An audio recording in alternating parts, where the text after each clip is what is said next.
우리 자리에서 일어나 박수치며 기쁨으로 찬양합시다. 우리의 낮은 마음을 기뻐하시는 하나님께 영광으로 찬양 올려드립시다.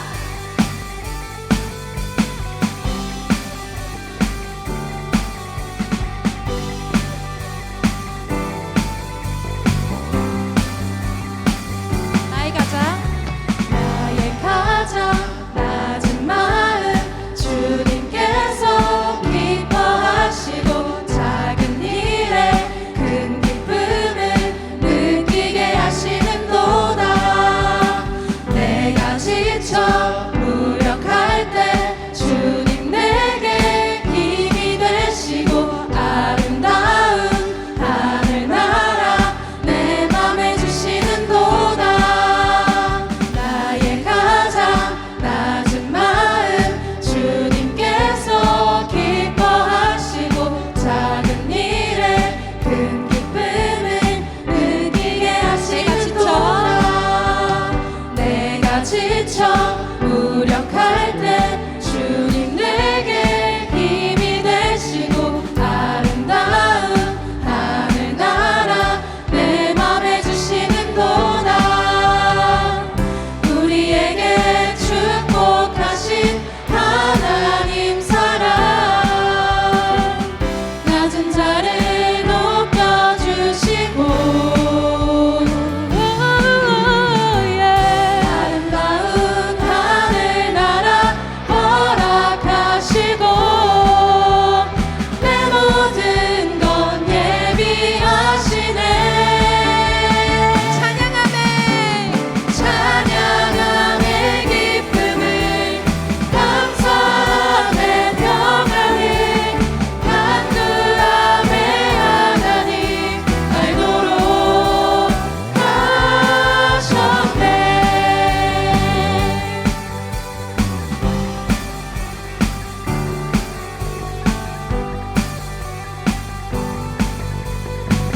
우리 다시 한번 박수 치면서 찬양하시겠습니다. 나의 가장 낮은 마음 주님께서 기뻐하시고 작은 일에 큰 기쁨을 느끼게 하시는도다. 내가 지쳐 무력할 때 주님 내게 힘이 되시고 아름다운 하늘나라 내 맘에 주시는도다. 우리에게 축복하신 하나님 사랑 낮은 자를 높여주시고 아름다운 하늘나라 허락하시고 내 모든 건 예비하시네. 찬양함의 기쁨을 감사함의 평안을 간구함의 하나님 알도록 하셨네. 한 번 더 찬양함의 기쁨을 감사함의 평안을 간구함의 하나님 알도록 하셨네. 할렐루야.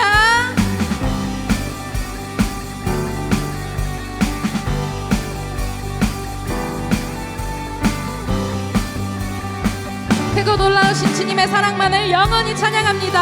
아멘. 주님의 영광 임하네. 주 볼 때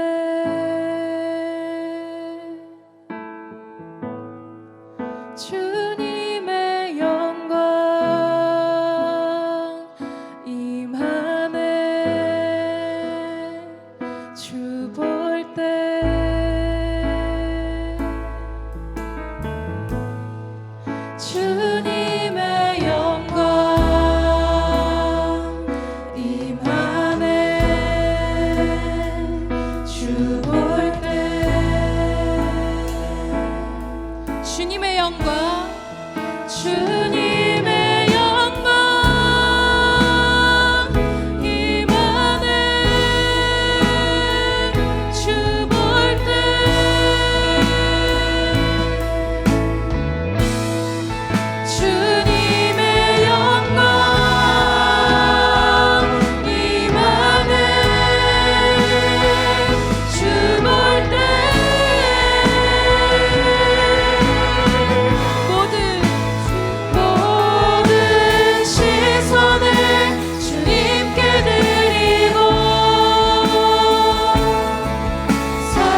살아계신 하나님을 느낄 때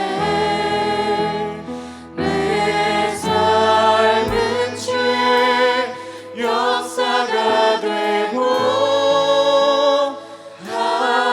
하나님이 일하기 시작하네. 하나님의 아들 예수님을 통해 이루어진 구원의 역사를 정의할 때 예수님의 십자가의 대속의 죽으심, 그리고 우리를 의롭다 하기 위하여 다시 살아나심, 즉 부활, 이 두 가지를 주로 말합니다.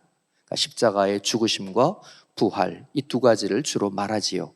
그런데 여기에 절대로 빠져서는 안 되는 아주 중요한 한 가지가 더 있는데 그것은 바로 승천입니다. 승천이라고 하는 이 말은 구약 성경에서도 이미 우리가 그 흔적을 혹은 그러한 용어를, 그 개념을 찾아볼 수가 있는데, 승천은 구약에서 하나님과 끝까지 동행한 사람들의 마지막 모습으로 그려지고 있습니다. 창세기 5장 24절을 보면 에녹이 하나님과 동행하더니 하나님이 그를 데려가심으로 세상에 있지 아니하였더라 라고 말합니다. 승천했다는 얘기지요. 그런가 하면 열왕기하 2장 1절 하반절을 보게 되면 엘리야 선지자가 승천하는 기사가 나오는 것을 볼 수가 있습니다. 신약에서도 한 사람의 승천의 이야기가 나오는데 그것은 바로 하나님의 아들이신 예수님의 승천의 기록인 것입니다. 승천이라고 하는 이 말은 헬라어 원어로 아나바이노라는 그러한 단어를 씁니다. 아나라는 말은 위로라는 뜻이고 바이노라는 말은 간다는 얘기입니다. 이는 위로 올라간다. 우리말로 번역할 때는 승천 그렇게 했지만 이 말이 갖고 있는 본래의 의미는 위로 올라간다는 얘기입니다. 승천은 예수님이 위로부터 오신 분, 즉 하나님의 나라에서 오신 분이라는 것을 우리에게 확인시켜주는 그러한 사건이라고 할 수 있습니다. 하나님의 나라에서 오신 분이기 때문에 하나님의 나라에서 하나님이 예수님에게 부탁하시고 명하신 그 일을 이루기 위해서 이 땅에 오셔서 그 모든 일을 다 마치신 이후에 십자가에 죽으시고 다시 살아나신 이후에 하늘로 돌아가신 것이지요. 하늘로부터 왔기 때문에 하늘로 돌아가는 것입니다. 십자가로부터 시작이 된 구원의 역사는 부활을 통과하여 승천으로 마무리되었다라고 말할 수 있는 것입니다. 승천은 예수님을 통해 성취된 구원의 최종 결과가 무엇인지를 우리에게도 보여주는 것입니다. 이번 주일이 오늘은 목요일입니다마는 지난 주일이 승천을 기념하는 승천 주일이었습니다. 예수님의 승천에 대한 온전한 이해를 통해서 우리는 그리스도이신 예수님을 더 잘 알게 되고 또 잘 따를 수 있게 됨으로 인하여 우리가 이 땅에서의 삶이 전부가 아니라 우리는 언젠가는 예수님처럼 하나님의 나라로 돌아가야 하는 존재다. 하나님의 나라로 돌아가야 하는 존재인데 하나님의 나라로 돌아갈 때에 그 하나님의 나라에서 우리를 이 세상에 보내신 하나님을, 주님을 어떤 모습으로 만날 수 있겠는가 하는 것을 고민하며 기도의 제목으로 삼으며 그렇게 살아가야 한다는 것을 예수님의 승천이 우리에게 알려주고 있는 것입니다. 승천은 예수님이 참으로 하나님의 아들이심에 대한 가장 확실한 증거입니다. 예수님은 공생애 동안 하나님의 나라에 관해서 많은 말씀을 하셨는데 우리가 마태복음을 보게 되면 마태복음을 다른 표현으로 할 때 천국복음이라고 말하기도 합니다. 마태복음 13장에는 하나님의 나라를 무엇에 비유할 거라는 그러한 말씀을 예수님이 계속 하시면서 천국은 마치 이와 같으니, 천국은 마치 이와 같으니, 그래서 우리는 마태복음 14장을 천국장이라고 부릅니다.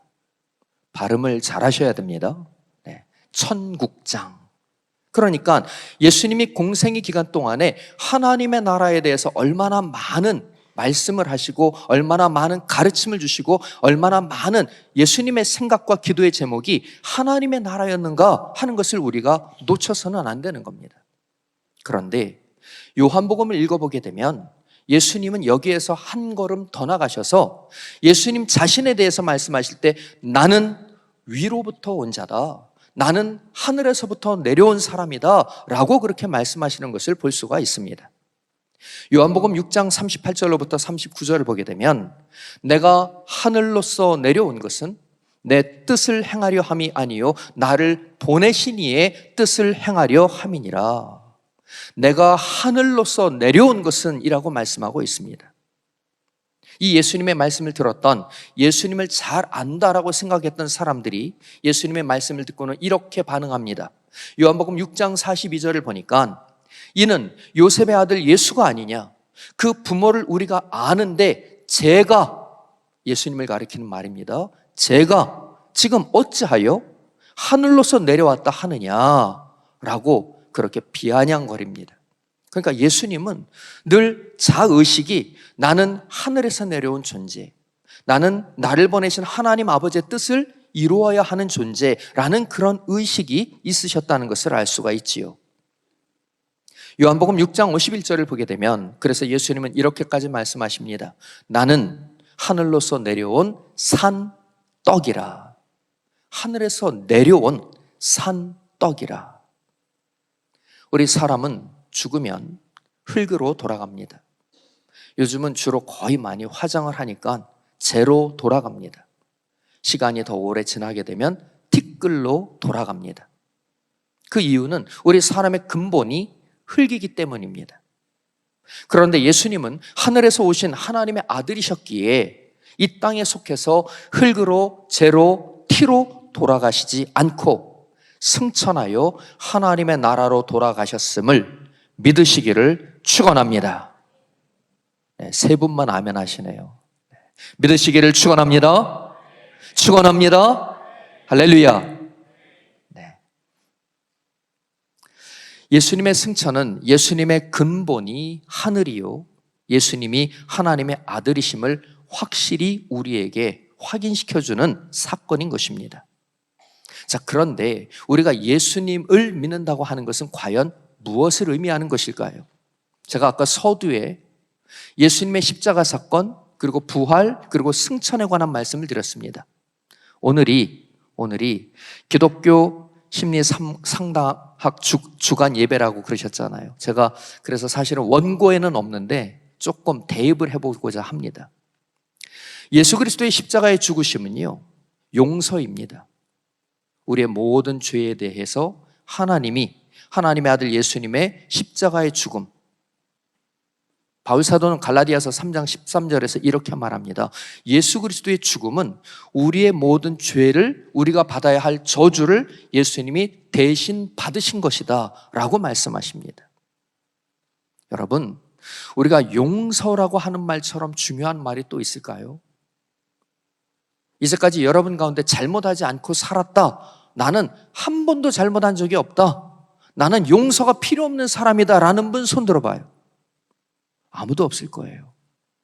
그런데 문제는 용서받아야 되는 존재가 우리인데 용서받지 못했을 때 그 자책감이 혹은 그 죄책감이 자기 자신을 찌르거나 주변에서 나를 용서해주지 않았을 때에, 그때에 내가 겪게 되는 심리적이고 영적인 그 부담과 고통은 우리의 일평생을 망가뜨릴 수 있는 거예요.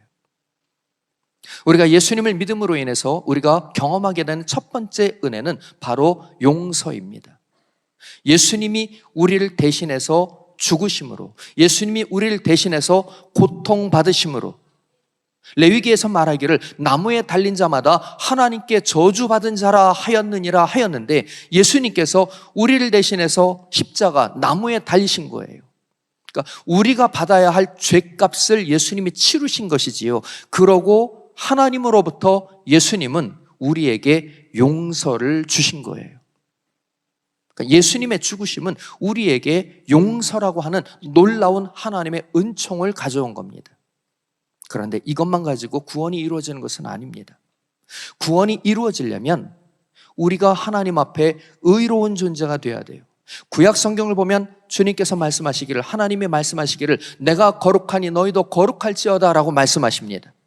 그 거룩이라고 하는 개념이 다른 말로 표현하면 의로움이라는 말로 표현할 수 있는데, 그 의로움은 로마서를 보게 되면 사도 바울은 뭐라고 얘기하냐면은 예수는 우리의 죄 때문에 내줌이 되었고 우리를 의롭다 하기 위하여 살아나셨느니라. 할렐루야. 예수님의 부활은 우리의 의로움을 위한 부활이라는 거예요. 이 의로움이라고 하는 말은 다른 말로 풀어서 설명을 해보게 되면 하나님과의 관계 형성인 것입니다. 하나님과의 관계 형성. 우리는 하나님의 모양과 형상을 따라 지음받은 존재이기 때문에 하나님과의 관계가 끊어지게 되면 우리의 실존도 깨지는 거예요. 하나님과의 관계 형성이 얼마나 중요한지 모릅니다. 하나님과 우리가 관계가 형성된다고 하는 것은 하나님의 아들 예수 그리스도의 부활에 의하여서 우리에게 주어지는 은혜라는 것을 믿으시기를 축원합니다. 그런데 이렇게 하나님 앞에 용서함을 받고 또 하나님의 아들 예수 그리스도의 부활을 통해서 하나님과의 관계가 형성이 되어 의롭다함을 받으면 이게 다 끝이 아니라는 거예요. 이러한 삶을 살아가다가 우리가 반드시 가야 할 목적지가 있음을 깨닫게 돼야 되는데, 그게 바로 하나님의 나라 천국이라는 것입니다. 우리 주님의 승천이 우리에게 말해주는 것은 바로 그 천국에 대한 소망을 품으라는 거예요. 여러분, 소망이라고 하는 말이 갖고 있는 의미는 어느 지점을 바라본다는 뜻인데, 우리가 살다가 보면은 어려운 일을 겪을 수 있어요. 힘든 일을 만날 수 있어요. 포기하고 싶을 수도 있어요. 내려놓고 싶을 수도 있어요. 다 좀 심하게 표현하면 때려치고 싶을 때도 있어요. 그런데 소망이 있으면 그 어려움을 이겨내고 그 힘겨움의 구덩이에서 탈출할 수 있다는 거예요. 소망의 끈을 잡고 벗어날 수 있다는 거죠. 우리는 이 땅에 소망을 두는 것이 아니라 하나님의 나라 천국의 소망을 두어야 할 줄로 믿습니다. 예수님이 승천하심으로 예수님의 승천을 바라본 모든 제자들에게 그런 소망을 심어주셨다는 것을 우리는 성경을 통해서 확인할 수가 있는 것입니다. 예수님의 승천은 예수님이 다시 오시겠다고 하는 재림의 약속이기도 하고 주님과의 만남에 대한 언약이기도 한 것입니다. 우리가 승천을 통해서 하나님의 나라로 돌아가신 그 주님이 다시 오셔서 우리를 만나겠다고 약속하신 그 주님의 약속을 우리도 기억하고 그 주님을 만날 준비를 하면서 살아가는 것, 이게 바로 종말론적 신앙의 삶인 것입니다. 우리는 이런 정신을 가지고 신학교에서 기도하고 공부하고 목회자로서 훈련받고 양성되고 그렇게 준비해야 하는 것이지요. 지금은 마지막 때라고 하지요. 많은 이단들이, 많은 이단 종파들이 자칭 자기가 예수라고 하는, 재림 예수라고 하는 그러한 사람들이 얼마나 많은 영적 미혹을 우리 가운데 함정처럼 파놓고 있는지 모릅니다. 예수님의 승천을 지켜보았다라고 하는 것은 굉장히 놀라운 그러한 결과를 제자들에게 가져왔습니다. 무엇이냐면 예수님께서 이렇게 말씀하신 적이 있어요. 공생의 기간 동안에 요한복음 14장 12절을 보니까 예수님이 말씀하시기를 내가 진실로 진실로 너희에게 이르노니 나를 믿는 자는 나의 하는 일을 저도 할 것이요 또한 이보다 큰 것도 하리니 이는 내가 아버지께로 감이니라 라고 말씀하신 겁니다. 승천과 연결되어 있어요. 그런데 이런 내용이 예수님의 말씀에만 있는 것이 아니었다는 것입니다. 이런 내용은 이미 구약 성경 안에서도 이런 내용을 우리는 찾아볼 수가 있습니다. 구약 성경을 보게 되면 엘리야가 승천할 때에 엘리야의 제자인 엘리사가 선생님을 계속 쫓아가요. 왜 쫓아오느냐? 왜 쫓아오느냐 그랬더니 선생님이 엘리야 당신이 하나님의 부름을 받아 승천할 때에 당신에게 임하였던 갑절의 영감을 내가 받기를 원합니다. 그래서 내가 당신을 쫓아갑니다 하면서 엘리사가 엘리야를 쫓아서 길갈에서부터 요단강을 건너가면서 계속해서 쫓아가요. 그러다가 정말 끝에는 엘리야가 승천하는 것을 보게 되죠. 그리고 엘리야가 승천하면서 위에서 뭐 하나, 거적대기 같은 게 하나 뚝 떨어지는데 그게 바로 엘리야가 입고 있던 옷이었어요. 그 옷을 주워들고 엘리사가 다시 길을 되짚어 올래니까 요단강을 건너야 되잖아요. 요단강을 내리치면서 엘리야를 부르고 하나님을 부를 때 요단강이 갈라졌다고 그랬어요. 정말로 엘리사는 성경을 보게 되면 엘리야가 행한 것에 딱 2배의 역사를 행합니다. 갑절의 영감을 받는 거예요. 예수님도 제자들에게 말씀하신 거예요. 나를 믿는 자는 내가 행한 일을 저도 행할 것이요 내가 한 것보다 더 큰 일도 하리니 이는 내가 아버지께로 감이니라 라고 말씀하시는 겁니다. 승천하시며 돌아오실 것을 약속하시며 예수님의 승천을 기대하며 예수님의 승천을 통해서 제 이름을 기대하며 맡겨진 사명을 감당하려고 하는 자들에게 우리 주님에게 임하였던 하나님의 허락하신 능력에 갑절의 능력을 더하여 주시겠다고 약속하셨다는 것이지요. 그래서 베드로도, 사도 바울은 직접 예수님을 본 적이 없지만 부활하신 예수님을 만난 바울도 죽은 자를 살리고 병든 자를 고치고 귀신을 쫓아내고 희한한 능력을 행하는, 예수님이 행한 것보다 훨씬 더 많은 능력과 역사를 행했던 것을 볼 수가 있는 것입니다. 여러분, 이 자리에 있는 여러분들이 믿음의 눈을 뜨고 우리 주님의 십자가의 죽으심을 볼 뿐만 아니라 부활하심을 보고 그리고 승천하심을 바라보며 우리 주님께서 약속하신 능력을 받아서 목회 현장에서 죄로 인한, 잘못으로 인한, 실수로 인한 아픔 중에 있는 사람들에게 하나님의 용서를 선포하시고 우리 주님의 부활하심을 통해서 우리에게 주어진 의로움, 하나님과의 관계 형성을 여러분들이 이뤄나가고 그리고 모든 성도들에게 주님 다시 오실 것을 분명히 말하며 우리가 예수 믿는 목적은 이 땅에서 잘 먹고 잘 살고 더 성공하는 데 있는 것이 아니라 우리를 보내신 하나님의 뜻을 따라 온전한 믿음의 삶을 살아가다가 훗날 하나님의 나라로 돌아가는 것이라는 것을 분명히 알려주며 주님의 승천을 바라보는 자들에게 주어지는 능력 있는 삶을 살아가는 그러한 좋은 목회자들로 잘 훈련받으시고 목회 현장에 나가서 그렇게 사역을 잘 감당하는 우리 모든 학생 여러분 되시기를 예수님의 이름으로 간절히 축원합니다.